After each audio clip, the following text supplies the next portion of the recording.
तीनों नेताओं की नजर पश्चिमी यूपी की 8 लोकसभा सीटों के जातीय समीकरणों पर है और खास रणनीति के तहत गठबंधन ने देवबंद से अपनी साझा चुनावी रैली का आगाज भी किया और इसके जरिए गठबंधन की कोशिश पश्चिमी यूपी में जाट, मुस्लिम और अनुसूचित जातियों का गठजोड़ मजबूत करना माना जा रहा है।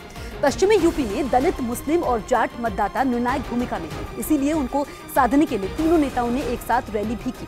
दलित मतदाताओं को मायावती, मुस्लिम मतदाताओं को अखिलेश यादव और जाट समुदाय को अजीत सिंह साधने की कोशिश में लगे हुए हैं। पश्चिमी यूपी में सहारनपुर, कैराना, मेरठ, मुजफ्फरनगर, बागपत, बिजनौर, गाजियाबाद और गौतम बुद्ध नगर सीट है और 2014 के लोकसभा चुनाव में इन 8 सीटों पर बीजेपी ने जीत हासिल की थी, लेकिन पिछले साल कैराना सीट पर हुए उपचुनाव में बीजेपी को मात खानी पड़ी थी और वहां से एसपी बीएसपी के समर्थन से आरएलडी ने जीत भी दर्ज की थी। पश्चिमी यूपी की 8 सीटों पर पहले चरण में 11 अप्रैल को वोट डाले जाएंगे। देवबंद में एसपी बीएसपी और आरएलडी गठबंधन की इस पहली रैली में सैकड़ों की तादाद में भीम आर्मी के समर्थक भी दिखाई दिए, जिन्होंने हाथों में भीम आर्मी के अध्यक्ष चंद्रशेखर की तस्वीर ले रखी और मंच के ठीक नीचे भीम आर्मी के समर्थक अपने नेता चंद्रशेखर के पोस्टर लहरा रहे थे। चंद्रशेखर रावण के पोस्टर लेकर आप देखिए, चारों तरफ सैकड़ों समर्थक चंद्रशेखर रावण के इस रैली में पहुंच गए हैं। हालांकि मायावती पहले ही चंद्रशेखर पर दलितों को बांटने का आरोप लगा चुकी हैं। मायावती की नाराजगी चंद्रशेखर रावण से जगजाहिर है। वो कहती रही हैं कि चंद्रशेखर रावण के रूप में दलितों को बांटने की कोशिश हो रही है। रैली में जुटे भीम आर्मी के समर्थकों ने चुनाव में गठबंधन को समर्थन देने का दावा किया।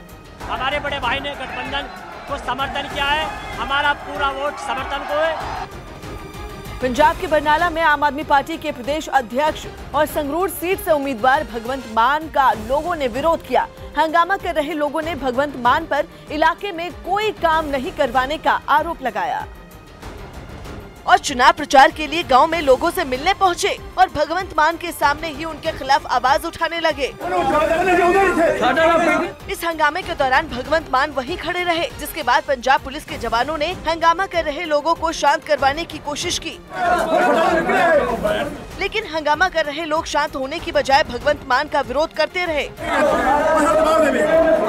काफी देर तक चले हंगामे के बाद पुलिस वालों ने किसी तरह नाराज लोगों को शांत किया, जिसके बाद भगवंत मान की सभा शुरू हो चुकी। हालांकि हंगामे के बावजूद भगवंत मान ने अपनी सभा में इलाके में किए गए विकास के कामों को गिनवाया और उनकी सभा में हुए हंगामे को उन्होंने विरोधी पार्टियों की साजिश बता दिया।